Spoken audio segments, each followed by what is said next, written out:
estábamos ahorita hablando acerca de la importancia de la historia en el momento de la lectura de los textos bíblicos, y no solamente eso. Un poco antes de que Raúl nos siga metiendo las críticas, yo siento que, por ejemplo, Vidal, él sí trata de ser un poquito serio con el hebreo, ¿no? Lo intenta. Ahora sigue las críticas. Sí, o sea, mira, no estoy criticando, porque además en la actualidad, quien quiera crear algo de cosa académica, sabe que no puedes ser muy descuidado si aspiras a que los pares, los otros que hacen cosas como los que tú haces, te tomen en serio. Entonces hay un estándar mínimo, ¿no? O sea, no estoy pensando en el fiel de iglesia, de un pueblito, no, estoy hablando de otros académicos. Entonces, tienes que cumplir por lo menos cierto nivel. Y claro que todos ellos cumplen ese nivel. Mi problema no es ese, mi problema es otro, mi problema es la perspectiva de cada uno. Okay. ¿Qué es lo que dejan fuera, etcétera? Sí, y al final de alguna manera como que se escapa la esencia del texto en su lectura. O sea, y más yo pienso, para ustedes como biblistas, que es necesario tenerlo en su lectura para poderlo estudiar. Si eso se escapa a la cultura que te está realmente transmitiendo el texto. Te lo voy a poner sencillo. Un día me di cuenta que para estudiar la Biblia necesitaba leer en cuneiforme. Yo dije, pero yo ¿por qué tengo que aprender eso? Pues porque si no sabes cuneiforme, no puedes leer un montón de información que está en semítico. Mira. Sí. Sí lo sabía. Pues no. Yo pensé que Babilonia y nada más. No. De hecho, ese tipo cuneiforme, inclusive en Ugarit, en una ciudad de Canaán, ¿verdad? Hay un dialecto del cananeo, o sea, es como el hebreo, pues, el ugarítico, que está en cuneiforme. Claro, ya no es cuneiforme porque ya es un alfabeto, pero también el cuneiforme, o sea, uno tiene que llegar a aprender cosas que uno nunca hubiera pensado que tenía, pero necesitas aprender a leer eso y meterte al asirio, o sea, la historia, la cultura, para poder entender un versiculito, a veces medio versículo, y si no, pues no lo entiendes, ¿no? Sí. Creo que aquí esto que tú nos estás diciendo es importante, interesante, y aunque ya lo platicamos en el antes, en el pre, creo que aquí sí puedes usar las herramientas computacionales, que estas herramientas computacionales a veces son incluso más matemáticas, viendo en el sentido de la lógica, porque al final las matemáticas son lógica. Eso es algo que nos ha quedado claro en la física matemática y en la matemática, o sea, cuando somos casi como filósofos los matemáticos, porque al final... Bueno, si los filósofos te dirían sus cosas, pero te entiendo lo que quieres decir. Sí, no, es que también yo entiendo que ellos digan, no, que bla, bla, bla, bla, y uno dice, bueno, pero al final hasta para contradecirme estás teniendo que usar una lógica, ¿no? Y tú lo estás queriendo hacer tu negación desde el principio de no contradicción, ¿no? Eso lo puede hacer una computadora. Y en el sentido, ahora sí, ya extrapolándolo, por ejemplo en las comunicaciones, los alfabetos son importantes porque, por ejemplo, el cuneiforme es como si fuera un tipo de alfabeto. Si tú lo puedes traducir a una computadora, en especial, por ejemplo, para una herramienta de computación visual, puedes tratar de hacer que tu computadora te traduzca. Y ahí es donde uno puede decir, aquí puede haber herramientas que sirven para biblistas, para otro tipo de estudiosos No vayamos lejos. ¿Qué necesitamos ahorita? ¿Qué urge que no hay? Programas que sean capaces de reconocer todas las variantes de los manuscritos. O sea, ese es un problema que todavía no se resuelve realmente. Entonces, que yo pudiera poner un programa y que el programa pueda leer todo el manuscrito. Ajá. Y entonces distinguir cada letra y saber cuál letra es. Porque ya que te enfrentes a manuscritos, por ejemplo, bizantinos, sí, pues sabrás griego, pero quién sabe qué dice ahí, porque esas letras, quién sabe cuáles son. Por las variaciones, por todo, la de los escribas, sí, todo es una bronca. O sea, codipología, la paleografía, todo eso es un... Yo me doy cuenta con el Besá. Por ejemplo, yo cuando veo el Besá, no soy biblista, pero sí de repente, pues uno como creyente pues se pone a decir, mira, hay nuevos testamentos diferentes y bla, bla. Y el Besá que está en la Universidad de Cambridge, sí ves y dice, ¿eso es una T o es una gamma? No, ¿quién sabe qué? Sí, pues sí. En ese códice, en el códice que dice Bernardo, estamos en el siglo IV, tal vez, pero Métete al siglo noveno, y necesitamos programas que sean capaces de distinguir eso rápido y decir, mira, aquí está, entonces puedo comparar con todos los manuscritos y ya se les... Eso todavía no se puede hacer. Sí, y ahí sí es donde las herramientas de los sistemas complejos, en particular la ciencia de datos, el Big Data, puede tratar de ser útil para, pues para ustedes los biblistas, para los otros tipos. Es que también no solamente están los biblistas, hay otros historiadores que usan materiales bibliográficos y que puede ser útil al final. Es vital. Algún día podremos. Estamos en ese camino, en esa área. Sí, aquí llama la atención. Y ahorita no hay ninguno, Raúl, aún incluso en ciencias de datos o algún informático que... Sí, hay centros.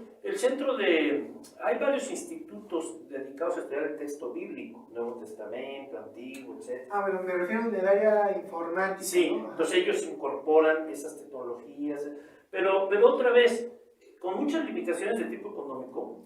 Dan Wallace, por ejemplo, tiene su instituto de manuscritos allá en Münster, los Alan, ¿te acuerdas que fundaron? Pero la limitación siempre es económica. Porque ¿quién quiere? Las iglesias no piensan... Y ese es el problema, las iglesias... No piensan en invertir para eso. Si la Biblia ya está ahí, ¿qué quieres? Y aquí es lo interesante, ¿no? Si nosotros quisiéramos realmente que las ciencias bíblicas, ciencias de datos, la computación, las propias ciencias duras, pudieran apoyar a las ciencias, al conocimiento real del texto bíblico, yo creo que siempre se atraviesa el problema político, económico de las teologías de las iglesias. Y no solo eso, hay países como en Grecia donde la religión está bien vista y entonces el gobierno apoya, o sea, le paga hasta los curas, ¿no? Sí, digo, pues es su tradición, pero nosotros, en México, con la historia roja que tenemos, sí. ¿Qué hacemos? ¿Cómo le hacemos?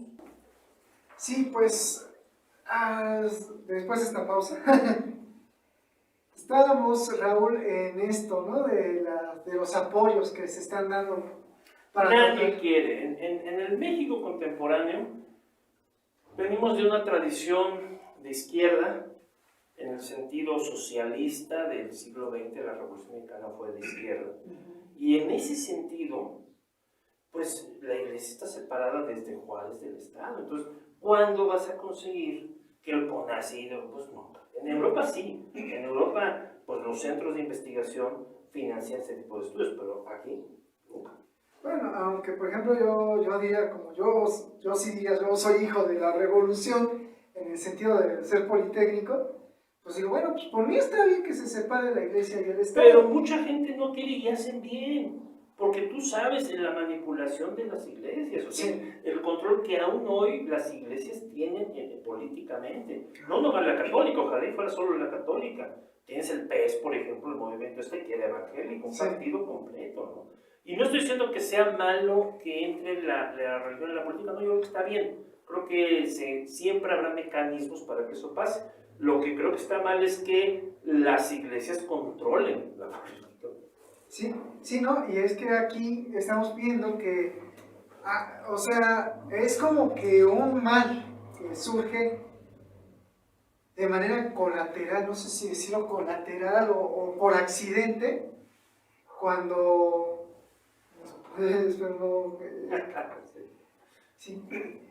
que surge cuando uno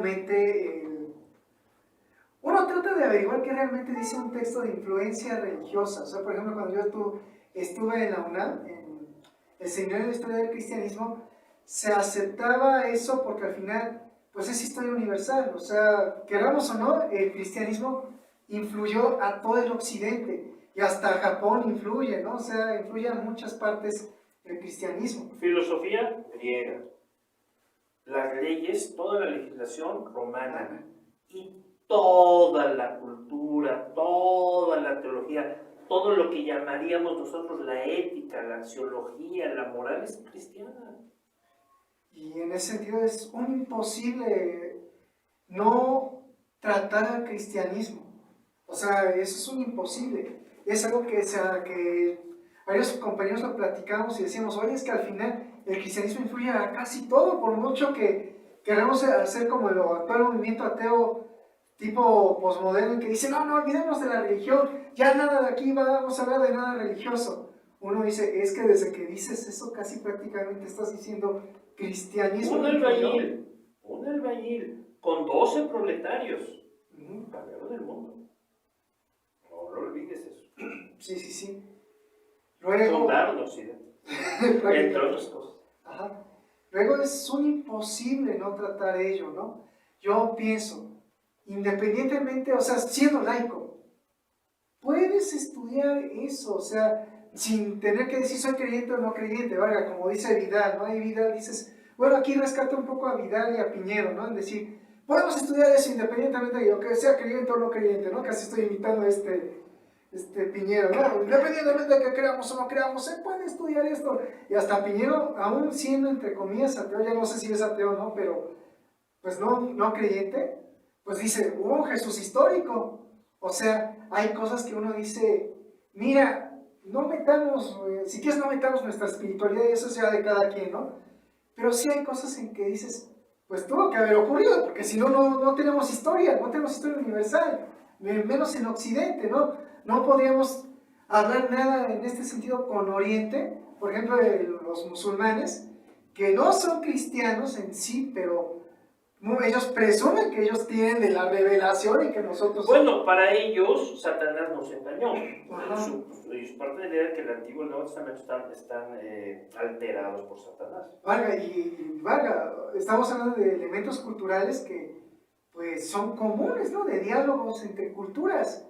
No podemos no tomarlos en cuenta, y es lo que yo digo, pues, por eso no está peleado con el laicismo, estaría peleado con el fanatismo, que eso yo creo que sí, hemos tenido en México, Juárez, y yo creo que por eso Juárez quería el laicismo, porque al final lo que teníamos aquí en México era una tradición muy fanática de catolicismo.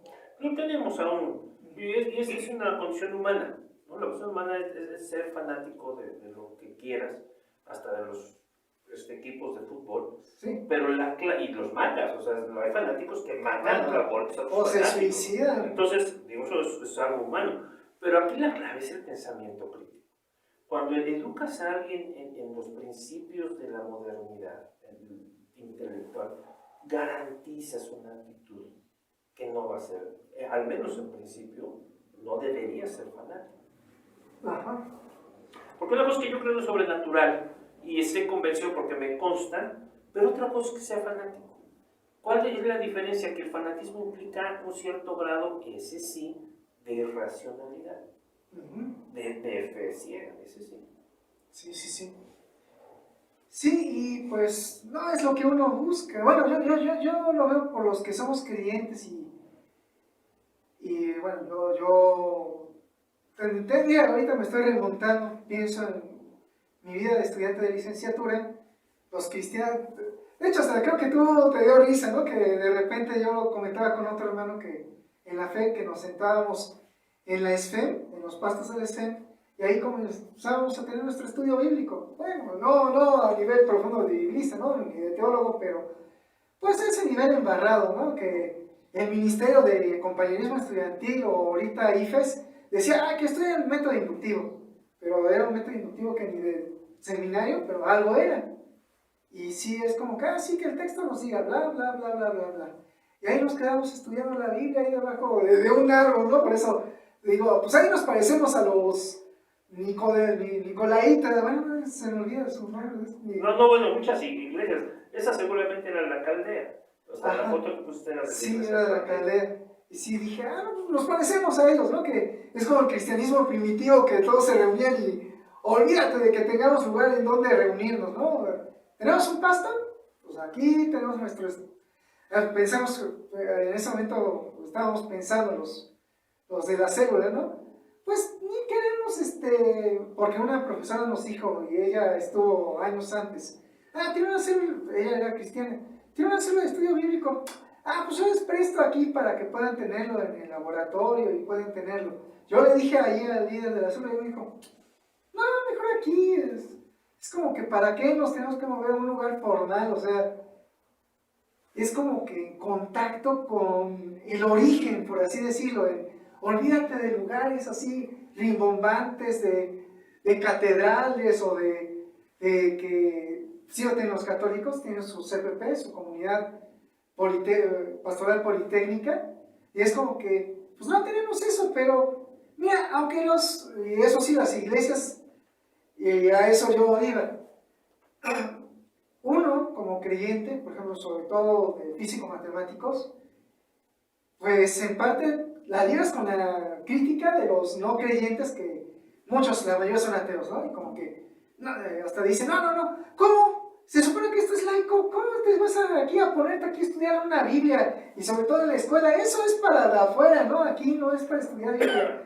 A pesar de que uno decía, oye, no estoy haciendo en tiempo de clase, no estoy alterando el laicismo. O sea, yo no estoy dando clases de Biblia en un pizarrón, estoy en un pasto para que la gente platique de lo que quiera de manera libre, y en esa manera libre, pues yo estoy hablando de la Biblia con mis amigos que somos cristianos, ¿no? O sea, no estoy alterando el laicismo. Solamente estamos como que, pues, como tú dijiste, Raúl, y también es cierto que a veces los cristianos tenemos muchos a aglutinarnos, a juntarnos, como decir, tú eres cristiano, sí, pues no vamos a juntarnos. Pero mira, no solo eso, estás dando fe del laicismo. Porque precisamente, ¿qué entendemos por laicidad? O sea, ¿qué quiere decir eso?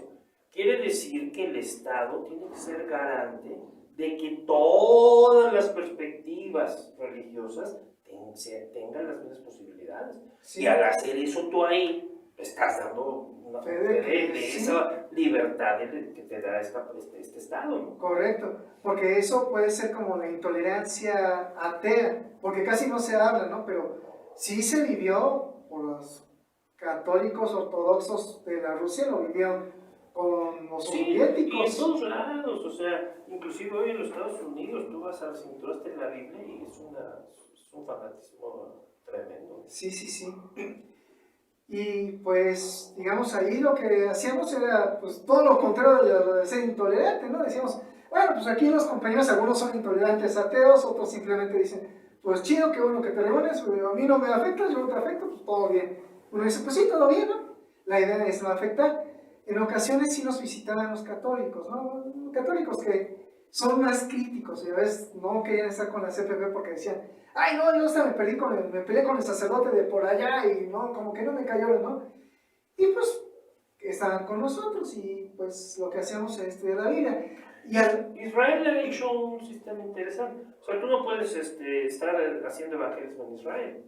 Okay. No tienes prohibido ser evangélico ni reunirte con, pero no puedes andar haciendo en las calles. Proselitismo, ¿no? No. Y yo, por ejemplo, ¿te acuerdas cuando hemos hablado acerca de evangelizar?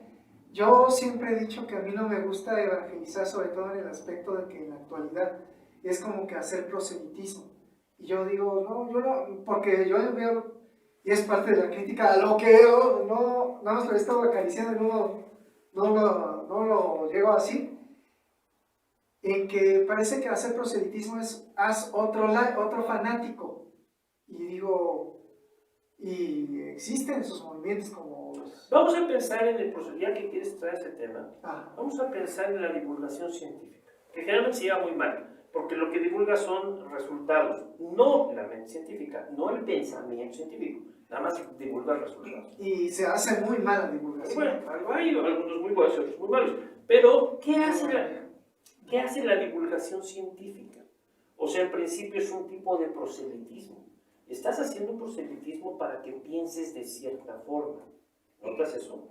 Avalado por el Estado y financiado por el Estado, sí. Y por las instituciones de educación, así es.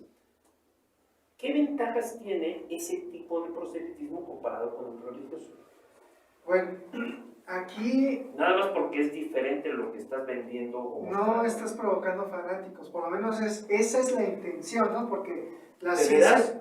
Porque muchos de estos divulgadores son todo lo contrario a gente tolerante. Cuando son cientificistas se entiende, ¿no? O sea, creo que Carl Sagan de repente decía era medio cientificista y a veces su... ¿Medio? Bueno, por no tratar de atacarlo tan directo, ¿no? Era su época, era la filosofía del momento, pero medio, sí. Yo no creo que fuera medio.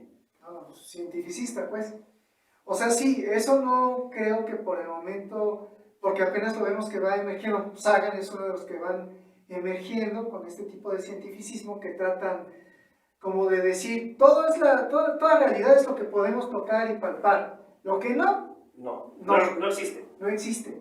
Obviamente uno dice, oye, yo que creo en el mundo sobrenatural. Bueno, estás equivocado, eres un ignorante, te quedaste en las cavernas, crece.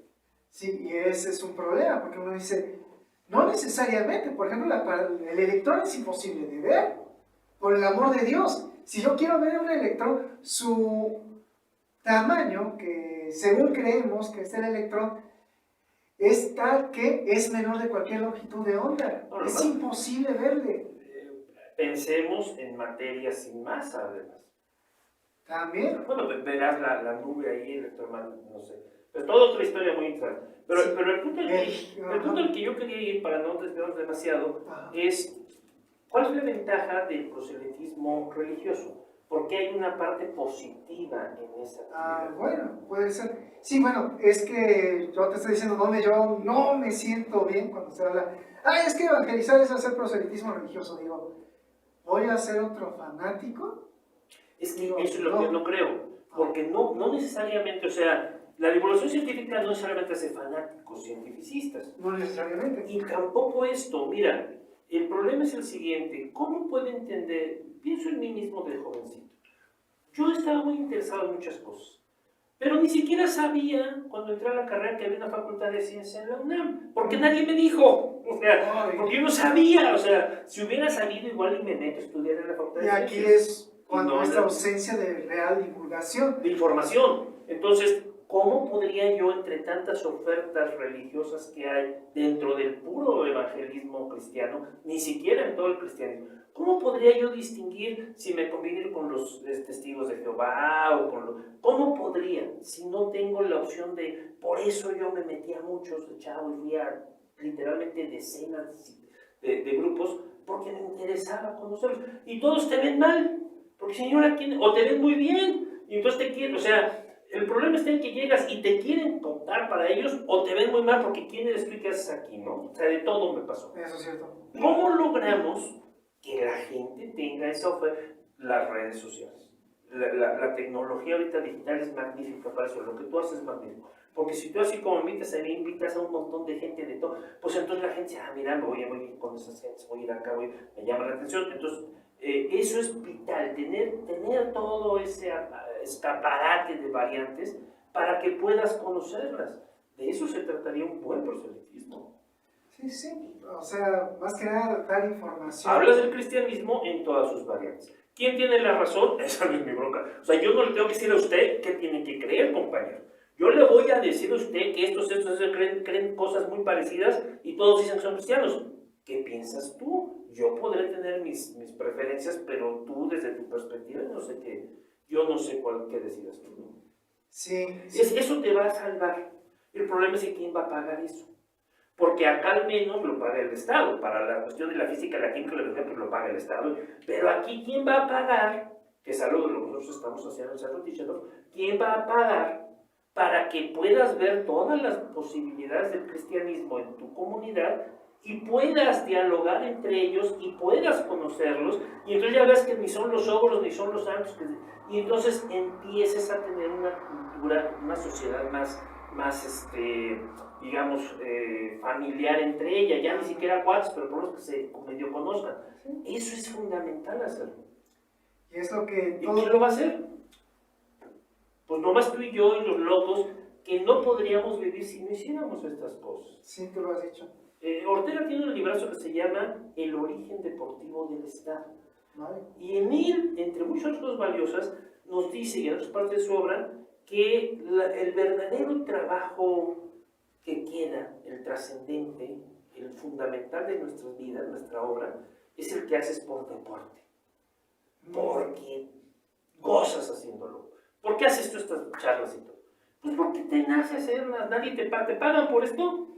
No, pues tú pones tu dinero. Sí. ¿Te fijas? Sí, ojalá y tengamos suscriptores, por cierto, por ahí suscríbanse. Sí, porque que te eso manden tus ayuda, ¿no? datos, no sé cómo se llaman esos, Sí, sus suscribirse. superchats o no sé qué. Bueno, Ojalá, no, sí. ahorita por el momento suscribirse. Bueno, Si no, correo electrónico. tú lo haces porque te parece necesario para ti. Ese es el origen deportivo de todo lo valioso en la humanidad. Ah, bueno, sí, no, te diría, no. Es por ese placer de hacerlo. Y un poquito altruista, no te creas, o sea. No es un poquito, es totalmente. Tú no sabes si le sirve a alguien o no. Si le sirve, qué bueno y lo vas a apoyar, pero lo haces porque no podrías no hacerlo. Correcto, sí, tú lo has dicho bien. Y sí, y justamente por aquellos que les puede beneficiar, justamente también estaba acariciando y así como que lo solté, el cristianismo que se vive en las iglesias y que lamentablemente se está peleando con el pensamiento crítico de aquellos que hacemos ciencia o tal vez incluso filosofía, ¿no?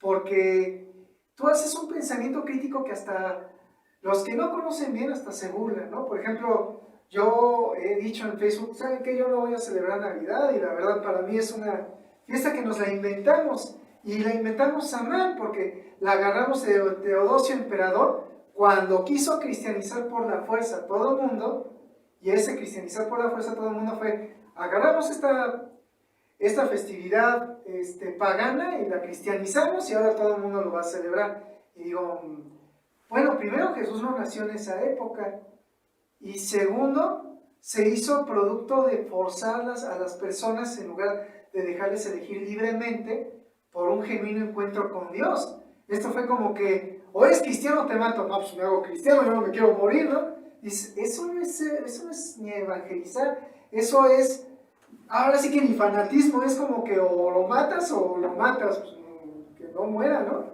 Política.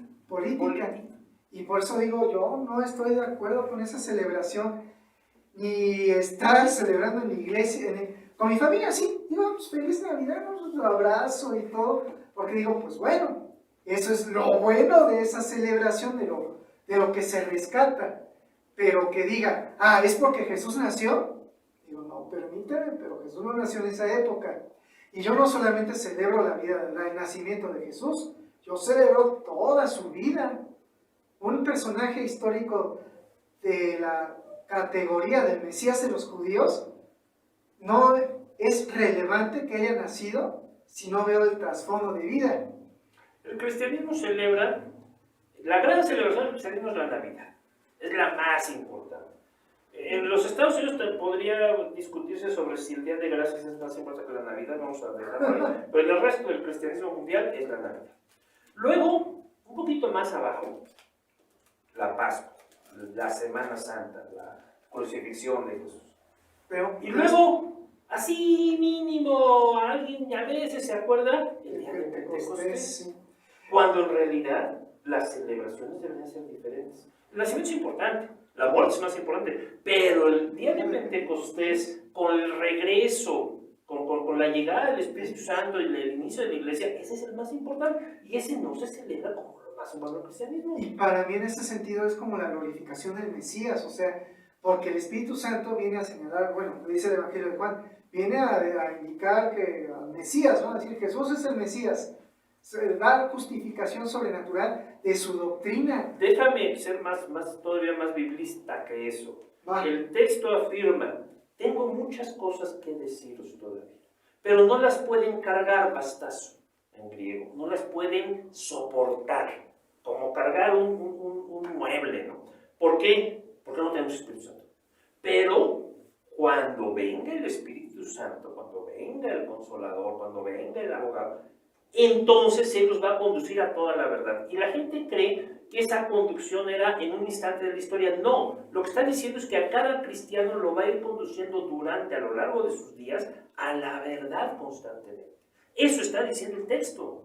Entonces, entender que el Espíritu Santo es el verdadero bautismo del cristianismo y no el agüita que te echan por todos lados. Ese no es el bautismo de Cristo, sino el Espíritu que recibes. Y no tienes que hablar en lenguas, y no tienes que saltar y revolcar. No, eso pasa simplemente si le crees a Romanos 10, 9 y 10, tienes Espíritu Santo, y cuando tienes Espíritu Santo, puedes o no hacer eso, si se te instruye, si entiendes eso o no lo entiendes, depende de eso, pero en esencia eres una nueva criatura, y esa nueva criatura es ese individuo, ese ser que es materia y espíritu a la vez, que no fue ni Adán, ni fueron los ángeles, ni es Dios, o sea, somos una creación distinta. Esa nueva criatura, que dice la Escritura, puede tener contacto con Dios y te va llevando ese espíritu siempre a toda la verdad. Todo.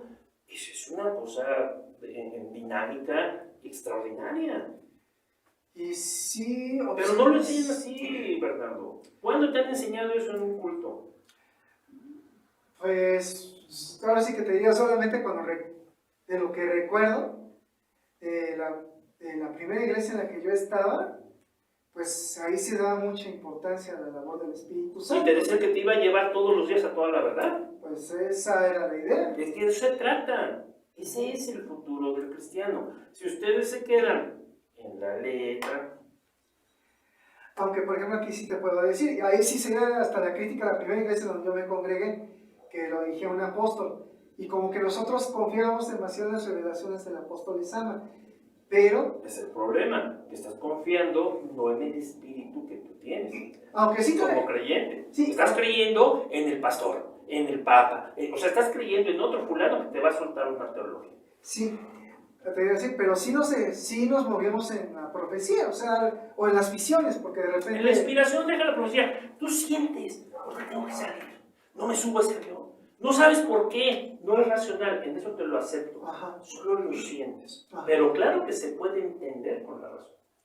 Si la aplicas. Sí. A ver, ¿por qué no esto? A lo mejor el espíritu me está diciendo, a ver, voy a preguntarle, Dios, ¿no quieres que me suba al avión? Y entonces ahí te confirmo, ¿no? Bueno, entonces no me subo. Se cae el avión. Bueno. Ajá. Sí. Y ahí es que sí es bien. Uno de repente es como revivir esa parte espiritual de uno, aunque uno siempre tiene que vivir, ¿no? Pero cuando uno empieza, ¿no? Y dice, sí, me acuerdo. O sea, el culto, de repente, uno que otro teníamos visiones y decíamos las visiones, ¿no? O sea... Yo acabo de ver esto. Pues sí lo viste. Estás loco, estás esquizofrénico. Díganle como que han dicho. No, nosotros estamos todos locos. Ahí estamos todos locos. Como dice San Pablo, y así debe ser. Yo no me preocupo cuando me dicen que estoy loco, porque está escrito. El hombre sin espíritu, el hombre natural, el hombre animal, le llama Pablo. Ajá. El hombre del psíquico, el de alma nada más. No pueden tener el todo espíritu. Para ellos son locura. Tienen que ser locura. Si nos está viendo algún ateo, algún agnóstico que no tiene Espíritu Santo, pues tiene que pensar que estamos locos. Si está bien que piense eso, porque si piensa otra cosa, pues tendría un problema. Sí. O sea, no tiene espíritu, no puede creer. Pero el hombre espiritual lo entiende. El ser humano, hombre o mujer, lo entiende. Yo me acuerdo, de hecho, de esas primeras veces en que yo iba al culto del apóstol Lezama, inclusive de repente uno a veces, pues, era en el Parque de la Juventud. O sea, eso, vaya, cuando te estoy hablando de la célula esta, en parte es como recordar cuando estaba yo congregándome, no estamos en ningún edificio, porque el apóstol Lezama en su momento sí tenía edificios, pero quedó mal con el gobierno, no me acuerdo bien cómo estuvo, y dijo, pues entonces nos vamos a congregar aquí afuera del Parque de la Juventud, y allí estábamos, y teníamos nuestras sillas, las poníamos, las lonas y todo, y sí la gente como que se nos quedaba mirando, yo de repente les oí que decían, esos locos, o sea, como que, tan mal, yo no sé qué rayos están haciendo babosadas, ¿no? Yo a veces me quedaba mirando y hasta como enojado, porque diciendo, debería dejar de estarnos juzgando y mejor véngase aquí, vean realmente de qué detrás. Yo quiero jugar fútbol, me están estorbando. Pues sí, y estábamos ahí justamente en la entrada del Parque de la Juventud. Sí, no, era padre, o sea, porque uno ahí buscaba de Dios. El apóstol Lezama tenía la peculiaridad de que, oiga, ¿usted viene sin desayunar? Te llevamos tortas y agua. Pues coma y beba el agua de Jamaica, se la compartimos y escuchen, ¿no? Y aquí como que uno diría, algunos piensan, oye, pues es que el ayuno te lleva a la espiritualidad. ¿Cuál ayuno si le damos de comer a la gente que vamos a la hora para escucharnos? No, o sea, como que Dios se mueve con las personas simplemente si nos abrimos, ¿no? Es lo importante que yo me da. Cuando entiendes que el Espíritu Santo no es una tercera persona, sino que es parte de ti mismo, que es la naturaleza de Dios en ti, eso te permite entender que no puedes vivir ajeno a ese mundo sobrenatural porque ya eres parte del mundo sobrenatural. Quizás lo más interesante de lo que descubres en el Nuevo Testamento. Hay muchas cosas muy valiosas, pero descubrir que eres parte de una nueva creación que nunca antes se había hecho, que Cristo es el primero de esta nueva creación y todos los que somos cristianos somos los siguientes. Es muy interesante porque quiere decir que estamos vivos en los dos planos al mismo tiempo, y al mismo tiempo tengo interacción con el mundo sobrenatural y al mismo tiempo con el físico. Eso es simple, porque era lo que hacía falta. Dios necesitaba una creación que pudiera estar en contacto con los dos mundos al mismo tiempo. Eso es muy interesante.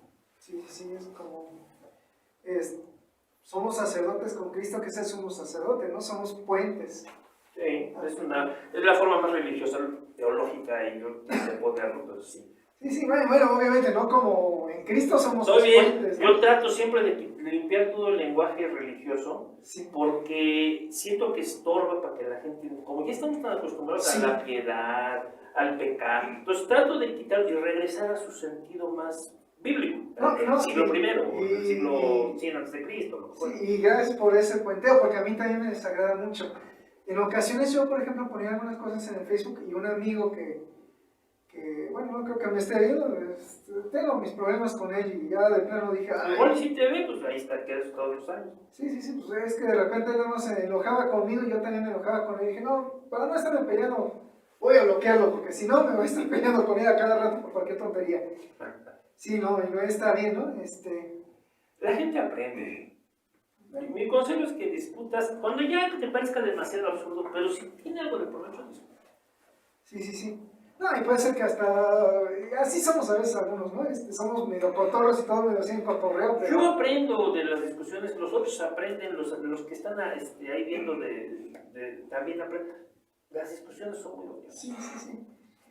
Pero yo me daba cuenta como que él cree, pero tiene un lenguaje muy religioso, que dije, ay, no manches, o sea, yo creo, pero tú creo que te pasas de religioso porque me pones cosas que parecen bien, o eres muy católico o muy aferrado a ciertos términos doctrinales católicos o teológicos que también lo tienen los presbiterianos o luteranos, en que digo, no, es que yo así no hablo, o sea, más orgánico, más natural. Y el problema además, déjame cómo es lo que quieren decir, qué definiciones manejan.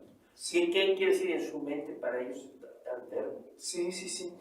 Y es que a veces es importante, por ejemplo, los cristianos siempre somos como que más los reformados son como que la gracia de Dios, esto es por gracia, es que gracia, y de repente digo, usas tanto la gracia que no sé si realmente ya entiendes. O si perdiste su significado en algún momento dado, ya a todo le atribuyes gracia. Es como los pentecostales y algunos carismáticos en la actualidad que dicen, unción, hermano, tú necesitas unción, ¿qué es la unción? ¿Qué es unción? O sea, ¿cómo lo entienden ellos? La presencia del Espíritu Santo es lo que... O sea, no entienden que ya lo tienen desde que creyeron en Cristo, que era su Señor, no lo entienden. Digo, sí, o sea, no entienden que ya no hay medida, que se les dio sin medida ya, o sea, todos tienen la misma cantidad, punto. Sí. Que no lo sepan usar, porque nadie les haya enseñado cómo hacer manifestaciones, esa es otra bronca, pero ya lo tienen. Y es que creo que aquí el pente pierde lo que él excede el carismático, que en realidad está hablando de la gracia, o sea, que se necesita la gracia, o bien a veces es el poder de Dios, o sea, algunos pentes sí como que dicen, es que es el poder de Dios, o sea, no metamos eso de gracia, o sea, estamos diciendo que es el poder de Dios, lo que se necesita es el poder de Dios. Déjame decirlo, porque si no me voy a arrepentir, ya no tenemos todo eso. Cuando ustedes creyeron en Cristo como Señor Salvador, ya tienen el Espíritu Santo, punto, ya estén ustedes. Aprender a manifestar es otra cosa, pero ya son así, ya no necesitan más de nada. De hecho, lean Efesios, ya todos fuimos bendecidos con toda, ya la tenemos. Que lo sientan o no lo sientan es otra bronca. Ya dice ahí que lo tienes, ahora hay que aprender a utilizarlo, nada más. En tal sentido, Raúl, fíjate que creo que nos hace falta a muchos, no digo necesariamente yo tuve el curso contigo, que no sepa, Raúl tiene un curso de hablar de Dios en el siglo XXI. No, fíjate que el curso probablemente se llama el Leja de Barín. El curso está tomado de un versículo de la Biblia y que quiere decir, estas son las palabras. Entonces, en este curso de Son las Palabras es un curso de investigación bíblica. Le enseñamos a la gente a hacer investigación bíblica, aunque sea usted un fiel de una iglesita, ahí tenga usted 15 años, no importa. Va a aprender a hacer investigación de veras, va a ver a los verdaderos investigadores, va a estar al día en esas cosas y va además, como tú bien dices, a tener un contacto con Dios de veras. Entonces, eso sí va a pasar. Sí, y fíjate que yo poco antes de estar en tu curso, o sea, uno vive a Dios, pero como que a veces te hace falta poder comunicarlo. Yo recuerdo de un amigo mío, este amigo, él, pues yo trataba de apoyarlo, o sea, porque pues yo también tengo mi bagaje cristiano, ¿no? Y con eso dije, bueno, pues yo de lo que he vivido ha sido así o asado, ¿no? Luego decía, es que yo tuve este sueño, este otro sueño, hermano. Yo me quedaba, bueno, a ver, vamos a ver qué es lo que puede significar. Ya estaba con él y decía, bueno, es que esto también tiene que ver, a veces los sueños, ¿no? Que yo recuerdo que decías, bueno, hay que ser muy curiosos con los sueños, ¿eh? Porque no Muy todo... cuidadosos. Sí, sí, sí, sí. Porque la Biblia no habla de que Dios habla en sueños, sino en visiones nocturnas. Y la visión nocturna no es un sueño, es cuando es una visión que te lleva cuando estás muy tranquilito. Ajá. Sí, sí, tú lo has Dios dicho. puede hablar de otra forma, o sea, Dios puede hablarte aunque estés no estés muy tranquilito, pero así se empieza. Sí, porque yo, por ejemplo, cuando yo me convertí, a veces era un momento de oración muy intensa y en lenguas y ahí se Y tienes una visión, sí. veías algo. Ah. Puede ser algo del futuro, puede ser algo de ese momento, puede ser algo del pasado, pero cada visión tiene un objetivo, enseña cosas. Sí, y muy personal, ¿no? Muy Sí, recuerdo. solo el que tiene la visión la puede interpretar. Es una interpretación totalmente personal. De acuerdo, tú lo has dicho bien, Raúl. Y eso los católicos lo entienden muy bien.